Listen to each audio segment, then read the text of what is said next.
Hello gorgeous! Aujourd'hui on se retrouve pour une nouvelle vidéo sur ma chaîne. Donc c'est un book haul, donc c'est des livres que j'ai eu soit à Noël, soit à mon anniversaire, j'en ai acheté que 5. Je sais pas comment j'ai fait, j'ai réussi. Et d'ailleurs dites-moi en commentaire, est-ce que ça se voit que je me suis plantée dans mon correcteur? J'en ai pris un plus rosé que d'habitude. Mongol! Dans le coup j'ai énormément de livres à vous présenter, donc je vais commencer maintenant parce que sinon genre je vais encore prendre 3 ans. Donc je vais vous les montrer, je vais pas vous les soulever comme ça comme j'ai fait au début. Ça n'allait pas, donc je vais vous les montrer comme ceci. Donc j'ai ces romans là à vous présenter. Voilà. Et c'est dur. Parce qu'en fait c'est des gros mastocs, donc j'ai celui-là. Voilà. Et j'ai tac tac tac. Je vais faire ça. Ces romans là. Voilà. J'en ai un autre. Le dernier n'est pas des moindres, celui-ci. Évidemment, si tu prends à l'envers, ma cocotte, ça fonctionne pas. Donc, je vais commencer par celui-ci. Donc, c'est de George Orwell. C'est 1984. En gros, c'est une dystopie écrite en 1950 sur les dérives que pourrait avoir le monde actuel dans un futur proche, mais lointain. Lointain, wow, vous m'avez compris. Je commence à m'embrouiller. Dans un futur lointain, mais bien moins proche. En gros, ça parle d'un monde où l'homme est régi par une suprématie assez autoritaire et dictateur. Franchement, c'est pas super cool. Donc dites-vous que ce livre, en fait, il a fait fureur quand il est sorti. Dites-vous qu'aujourd'hui, quand Donald Trump a été élu aux États-Unis, il a fait un carton, un de nouveau. Pour vous dire, à Cultura en France, il est classé numéro 3 des top ventes. Moi j'ai envie de vous dire, voilà. Et c'est marqué juste ici, George Orwell dépeint le prophétique 1984, un terrifiant monde totalitaire. Oh oui, en fait, prenez quelque chose à manger ou à boire parce qu'on est là pendant un très long moment. Je reprends. Et j'ai trop hâte de le lire parce que je ne l'ai pas encore lu. J'ai trop lu le livre. Ensuite, on continue. Ah oui, oui. À chaque fois, j'oublie, mais c'est de Folio Junior, de Folio. Donc un livre de cours de base. Il coûte 8,81 €. Donc lui, c'est d'Amélie Nothomb, donc dans l'édition livre de poche. Donc c'est Stupeur et Tremblement. Je vous montre la couverture parce que elle est vraiment sympa. En gros, on suit Amélie, donc l'auteur, qui arrive dans une firme japonaise où on lui confie un rôle et en fait, avec le choc des cultures, ben, elle a du mal à s'adapter et elle fait beaucoup d'erreurs. Ne vous inquiétez pas pour elle, ça s'arrange avec le temps. Franchement, c'est un petit livre sympa. Par contre, un conseil, avec Amélie Nothomb, il n'y a pas de chapitre. En gros, tout se suit. Voilà. C'est un peu bizarre les premières fois, mais c'est, ma foi, sympa. Là, je vais vous présenter carrément 3 livres parce que j'ai carrément lu la trilogie, quoi. Donc, le tome 1, un jeu interdit. Donc 1, la poursuite. Donc chez Michel Lafonpoche de L.J. Smith. Le tome 2, le chasseur.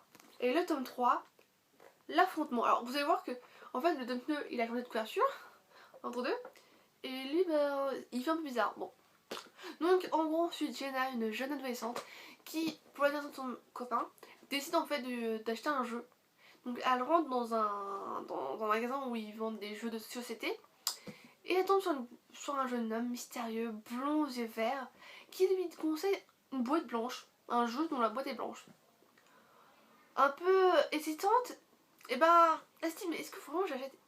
Le jeune homme la convainc, donc elle le prend. Arrivé à la fête, il commence à y jouer et là patatras, il se retrouve dans un monde parallèle où un démon du nom de Julian, épris d'amour, ouais, qui en fait tombe littéralement amoureux de Jenny.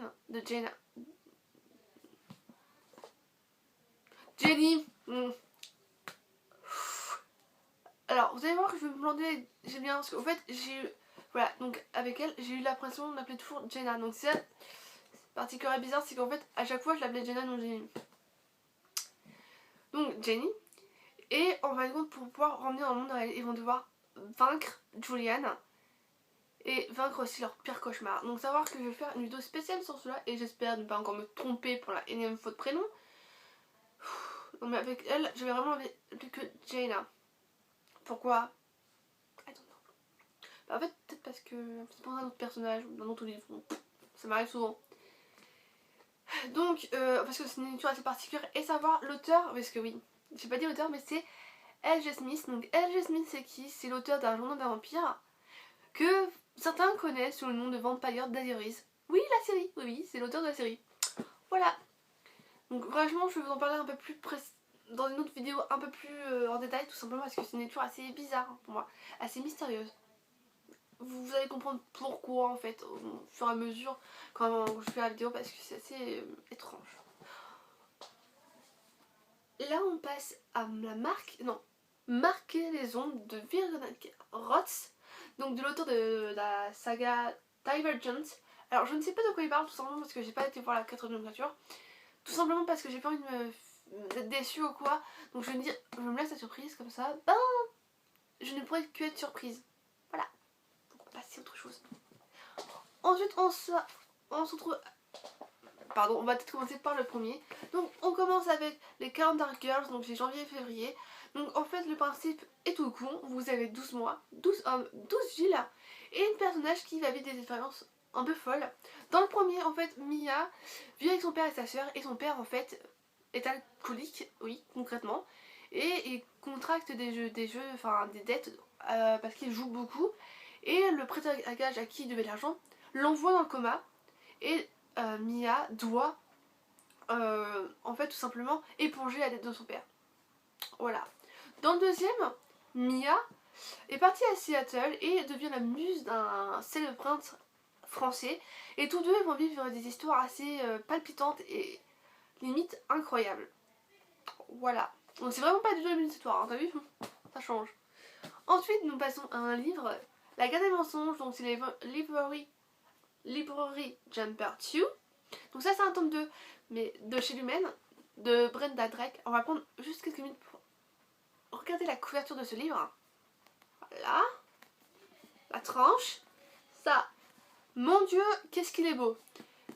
Pareil, je vais vous faire le résumé du premier livre. Donc ensuite Jeanne, une jeune adolescente, qui va avec ses amis dans une bibliothèque à Boston. Et là en fait, elle se rend compte, parce que pas bien regarde, elle voit un jeune homme avec un style un peu bad boy, cuir noir, donc du cuir noir, rentrer dans un livre. Non mais littéralement genre le mec il ouvre, il sort un truc genre chelou, genre il sort aprire la puerta, donc c'est de l'italien, et il rentre dans le livre. Et Gianna, de son prénom, ah c'est peut-être pour ça que je me trompe, je pourrais être Gianna et Gianna, je sais maintenant pourquoi. Et en fin de compte, elle va elle-même tomber dans le fond du livre et elle va se retrouver en danger. Et de là en fait, rien ne s'arrête, tout continue. Et en fait, Gianna va apprendre des choses incroyables sur elle-même, mais aussi sur sa famille. Le premier tome est juste incroyable. Ascenseur émotionnel. Le deuxième est encore des fois pire. Dites-vous que ma deuxième meilleure amie, Aurélie, l'a lu avant moi. Alors, elle pouvait plus de sa vie, limite elle était en train de pleurer comme une madeleine. Alors, limite elle avait commencé à parler. Et elle m'a dit, prends les dragibus format XXL. Heureusement. Parce que j'ai pleuré et en même temps j'ai mangé. Merci beaucoup. Et j'attends avec impatience le tome 3. Je ne sais pas quand est-ce qu'il sort. Mais là j'ai vraiment hâte de voir la couverture du tome 1. Enfin du tome 3 pardon, parce que le tome 1 est violet. Là il est bleu. Rouge. Pourquoi pas. Nous allons continuer avec un livre. Donc c'est Outliers. Anomalie donc de merde, je sais pas son nom. De Kimberly McCraig.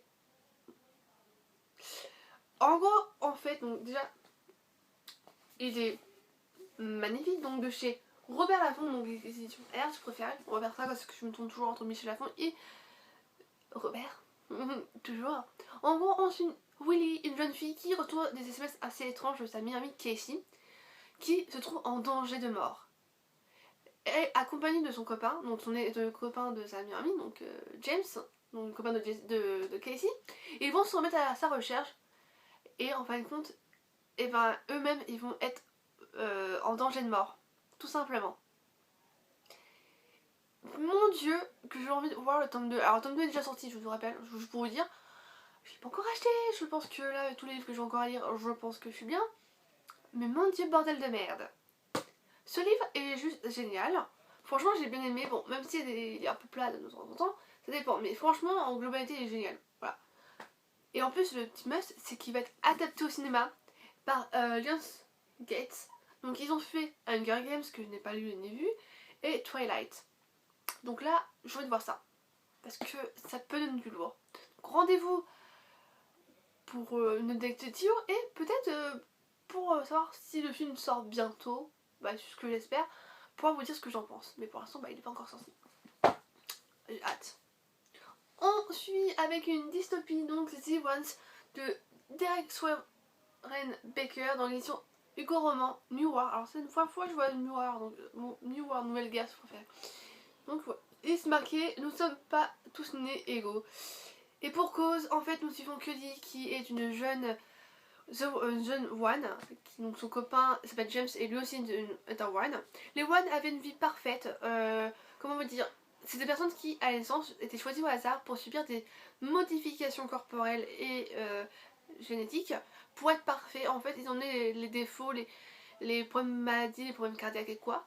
Sauf que quelques années plus tard, la haute autorité de la justice pardon, en décide autrement et leur rend leur vie illégale. Et les Ones ont qu'un seul truc à faire, soit se battre ou soit disparaître. Et ce qui est incroyable, c'est que dans ce livre-là, on suit le point de vue des Ones, donc des parfaits.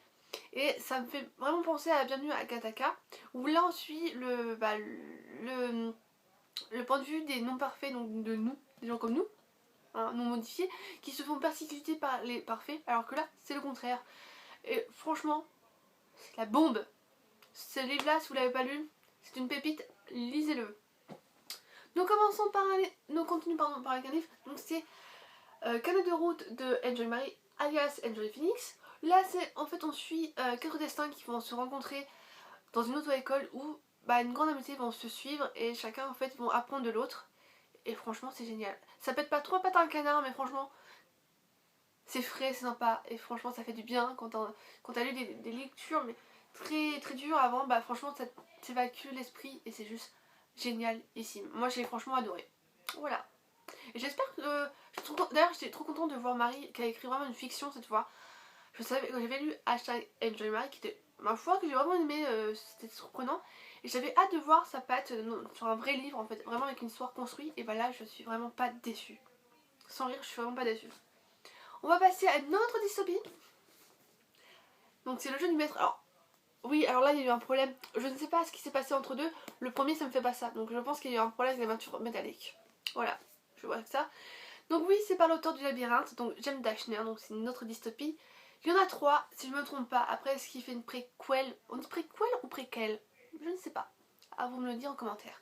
Donc je vais pareil vous dire le résumé du tome 1. En fait, on suit Michael, un jeune garçon qui passe ses journées dans le Virtnet. Donc le Virtnet, c'est entre l'animus d'Assassin's Creed et les réseaux sociaux. En gros, tu es alimenté par tube et par son étude. Tu peux y rester pendant un mois en fait complet, donc tu es allongé, ton truc. Et en fin de compte, tu fais des jeux vidéo. En fait, tu incarnes ton propre personnage dans les jeux vidéo. Sauf que avec ses amis, ils se rendent compte qu'une menace règne. Kane. Qui est Kane? Une tangente, donc un programme malfaisant qui, comment vous dire, veut exterminer la race humaine. Voilà. Et donc, Michael et ses amis doivent l'empêcher. Voilà. Le premier est génial, le 2 m'a laissé sur la fin, donc j'ai hâte de voir le troisième. Voir ce qu'il note, parce que le premier il avait un retournement de situation à la fin qui était juste génial. Là je l'attendais, et j'ai été un peu... Bah non, je l'ai pas vu. Bah c'est pas grave, je me dis que le troisième il se rattrapera, et je me dis, j'ai hâte Coco. Et si vous pouvez aussi m'enlever ce petit problème, très gentil. On va continuer avec d'autres livres, donc avec ma lecture en cours. Donc c'est La chimiste de Stephanie Meyer, donc les éditions JC Lattès. Donc c'est l'auteur de The Host, donc Dame Vagabonde, pardon, excusez-moi j'ai toujours tendance à dire le nom anglais, non français, et de Twilight. Donc je vais pas vous faire le résumé parce que je suis vraiment en cours et j'ai pas... Voilà, il y a pas tout commence à se dessiner dans ma tête mais c'est pas assez frais, c'est pas assez ancré. Donc du coup je voulais vous lire la 4ème de couverture pour que vous puissiez vraiment vous rendre compte de l'histoire, à quel point franchement c'est intéressant, mais je suis un peu sur ma fin là pour l'instant. Elle était l'un des secrets les mieux gardés et des plus obscurs d'une agence américaine qui portait même pas de nom. Son expertise était exceptionnelle et unique, et puis du jour au lendemain, il faut l'éliminer au plus vite.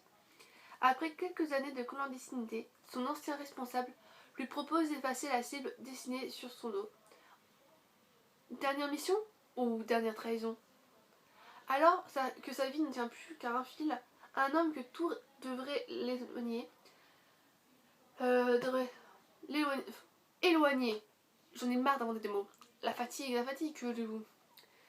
Tel va bouleverser ses certitudes. Comment survivre à une traque impitoyable quand on n'est plus seul? Effet miroir. Voilà. Pour l'instant, je suis pas encore totalement satisfaite de ma lecture, donc bon. J'espère que à la fin je le serai. Là, nous retrouvons Poison Charms Beauty. Là encore, je regarde des noms en anglais. Bravo. Donc de Sarah Pinborough. Je vais vous montrer comme ça. Donc là, en fait, c'est un 3 en 1. En gros, c'est la trilogie complète dans un seul et même livre. Voilà, parce qu'en fait, je pense que sur Amazon, on peut avoir les livres séparément, mais en magasin, hélas, on ne peut plus les avoir. Donc, ma mère a carrément pris le pack. Comment te dire que j'étais heureuse? Alors, c'était une réécriture de contes de notre enfance. Donc, nous avons Blanche-Neige, Cendrillon et La Belle au Bois dormant. Donc, je vais vous lire pareil la 4ème couverture qui est assez...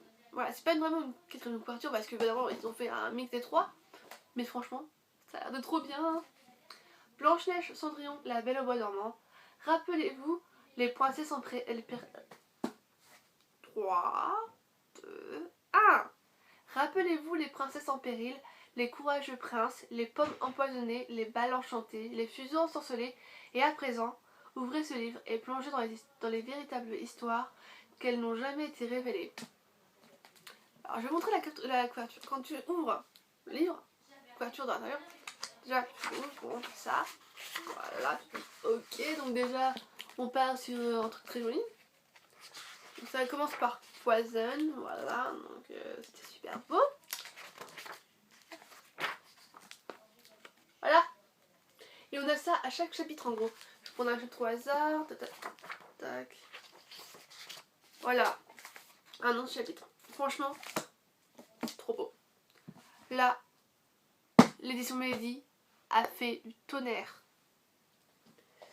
Nous allons rentrer maintenant dans les derniers livres. Donc là, c'est Né à minuit tome 2. Donc de Michel Lafont-Poche, de Sissy Hunter. Donc pareil, je vais faire le résumé du premier livre. En gros, c'est très simple, c'est Kelly, une jeune adolescente de 17 ans, qui va à une fête et qui... La fête dérape en fait. Les polices débarquent, la police débarque. Donc c'est la police de stupéfiants si je ne me trompe pas, parce qu'il y a la drogue, l'alcool et tout. Et Jaina, enfin pas Jaina, faut que j'arrête avec Jaina, je ne sais pas ce que j'ai. Ouais non, je sais pas du tout. Faut que j'arrête en fait d'inventer des personnages dans ma tête parce que dans des romans, parce qu'après, bizarrement, alors j'ai ce prénom en tête, donc je pense que c'est un de mes personnages qui doit revenir à la vie. Qui me dit, salut, tu me crées? Non.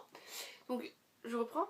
Donc je dis oui, que elle se trouve au commissariat de police et sa mère vient la chercher et l'envoie en fait dans une colonie de... Donc supposément pour jeunes délinquants, sauf qu'en réalité ce n'est pas du tout ça. Elle va à Shadows Fall et c'est tout autre chose. En gros, c'est pour des jeunes gens avec un nom particulier. Donc ça veut dire que dedans vous retrouvez des vampires, des loups-garous, des demi-failles et des fées. Et Kelly en fait ne comprend pas trop ce qu'elle fait dedans parce que pour elle en fait elle a pas de nom particulier. Sauf qu'en fait, si il y en a un, mais il est pas encore... On le voit pas en fait vraiment. Elle ne sait pas qui elle est et qui elle sera en fait. Tout simplement parce que tout ne se développe pas comme pour l'autre, tout ne va pas très vite. Et à chaque fois en fait tu te dis tiens, c'est ça. Ah non, non, c'est pas ça. En fait on te fait divaguer, ah non tiens, ça, non. Donc il y a une pseudo-romance qui commence donc avec Lucas, Derek et elle. Bon Lucas tu l'oublies, ça fait un peu comme Olive et Tom. Dégage très rapidement du premier tome. Et vers la fin du deuxième tome tu le vois. Donc bon. Il revient en fait, c'est pour ça que tu vois un peu plus dans le tome 2. Mais voilà. Dans le premier en fait, franchement, de mes souvenirs on le voit vraiment rapidement. Et là petite dédicace à ma Hermine parce que c'est ce qu'elle adore. Voilà, donc Harry Potter à l'école des sorciers. Donc de J.K. Rowling, plus besoin de présenter qui est cette dame je pense. Rassurez-moi, vous savez qui c'est. Donc dans les éditions Folio Junior, en gros c'est très simple, on suit les aventures d'un jeune garçon qui se nomme Harry Potter. Il a 11 ans, il vit chez son oncle et sa tante qui sont horribles avec lui, qui le traitent comme un moins que rien. Et un jour en fait Harry reçoit une lettre que son oncle et sa tante s'empressent de déchirer avant même que Harry puisse la voir. Tout simplement parce que Harry est un sorcier. Et de là en fait, tout chavire pour Harry Potter le soir où Hagrid, un gentil géant, vient le chercher et le sauver entre guillemets de sa méchante famille pour qu'il puisse étudier à Poudlard. Et de là il va rencontrer Ron et Hermione, des amis qui lui seront très chers, ainsi qu'un rival du nom de Draco Malfoy, qui ma foi était très très beau dans le film. Oui, j'étais partagée entre Draco et Harry. Puis Ron aussi. Je ne savais plus où mettre la tête. Voilà. Et dans le coup, Harry va apprendre des choses. Il y a beaucoup de choses qui vont se passer d'incroyables, de magiques et d'incroyables. Ouais, j'ai pas de mots mais pour dire parce que j'ai encore les étoiles dans les yeux. J'ai l'impression d'avoir de nouveau 6-7 ans. Et franchement, trop bien. Trop bien. Ensuite, on attaque avec le tome 2. Donc, c'est Harry Potter à l'école des sorciers. Ah non, l'école des sorciers, non, ça c'est la chambre des secrets. Donc là, on suit Harry Potter qui a 12 ans, qui doit retourner à Poudlard, mais là encore, son oncle et sa tante n'aimait pas, l'enferme dans sa chambre, il met des barreaux, tout le tralala, sauf que heureusement Ron et ses frères défoncent les barreaux, l'emmènent avec eux. Et au moment d'aller à la place de 3/4, et il peut pas y aller, il peut pas foncer dans le mur. Le mur s'arrête, genre, on les prend pour des gros débiles. Qu'est-ce qu'ils font, ni une ni deux? Ils prennent la voiture du père de Ron et s'envolent, au risque de se faire niquer par tous les moldus de la Terre. Pour arriver à Poudlard. Bon, ils ont réussi à y aller. Ils ont réussi. Sauf que là encore, il y a des mystères, il y a plein de choses qui se passent, des trucs un peu bizarres, des meurtres, des enlèvements, des gens qui se sont pétrifiés. On ne sait pas trop pourquoi. Et Ron et Harry décident d'enquêter et de trouver le coupable. Franchement, ça me donne envie de le relire. Et franchement, l'écriture de J.K. Rowling est juste incroyable. Sans déconner. Et on arrive au dernier tome de... Enfin, pas le dernier, mais pour moi, pour l'instant, j'ai celui-là. Donc c'est Harry Potter et le prisonnier d'Azkaban. Je vais vous montrer un peu plus. Parce que c'est vrai que vous les montrez de loin, mais voilà. Elles sont magnifiques, ces éditions-là. Elles sont plus jolies que les anciennes éditions, je trouve. Donc c'est le troisième tome qui a fait que j'avais arrêté les films, en fait, parce que je l'avais pas aimé. Il n'y avait pas de transition entre tout est beau, tout est magnifique. Ah, bonjour, c'est noir. Voilà, j'avais pas trop aimé. C'est ce qui me manquait, mais aujourd'hui, voilà. Rectification, j'adore. Et je vais continuer la série. En gros, on retrouve Harry Potter qui est encore chez ses super oncle et tante. Pourquoi je prends le livre, il se bat dessus. Hein. Et un jour, il s'enfuit pour aller à Poudlard. Tu vois le truc? Et en fin de compte, en même temps, il y a un criminel, Sirius Black, qui s'évade de la prison d'Azkaban et il se trouve dans la nature. Et cette année-là, en fait, Harry Potter va apprendre plein de choses comme le dressage de typogriffe, des potions de ratatinage, des cours de divination qui vont se révéler un peu épiques. Hein. La nana est complètement cinglée, je tiens quand même à préciser, moi, elle est complètement cinglée. Je comprends pas pourquoi ils l'ont laissé d'ailleurs être prof. Voilà. Et en fin de compte, la question que tout le monde se pose, est-ce que Harry est protégé à Poudlard? Parce que beaucoup de choses étranges vont se passer. Et est-ce que Harry sera à la hauteur pour les affronter ou est-ce que Harry tombera? Moi je vois ça comme ça, je peux vous le dire comme ça. Franchement, c'est trop bien. Et nous avons fini cette vidéo. Bravo, je m'applaudis tellement. Applaudissez-moi parce que franchement j'ai besoin. Dites-moi en commentaire quels sont les livres que vous avez lus ou que vous voulez lire. Et si par hasard je vous ai donné des pistes de lecture. D'ailleurs j'espère en même temps d'avoir fait un très bon résumé parce que je suis pas très bonne en ce qui est niveau des résumés de livres. Parce que j'ai envie de tout mettre et en fait on peut pas tout mettre dans un résumé quand on peut pas tout dire. Donc je vous dis à la prochaine, je vous fais de très gros bisous, prenez grand soin de vous-même, Et puis on se dit à la prochaine. Soyez la meilleure version de vous-même et n'oubliez pas de mettre le petit like, de vous abonner si ce n'est pas encore fait, d'activer la petite cloche, je ne sais pas pourquoi je fais ça, j'ai pas d'image, je peux pas mettre d'image, c'est encore moi, et de commenter et me dire vos ressentis sur la vidéo, pourquoi pas. Et je vous dis à la prochaine pour d'autres aventures sur la chaîne Keroro. Bye. Oh, et je voulais vous dire, ma cousine Romane a créé sa chaîne, donc c'est Romane B. Voilà, il n'y a qu'une vidéo qui compte 0,59 secondes, donc voilà, si t'as 0,59 secondes à perdre de ta vie, tu peux y aller. Allez, bye.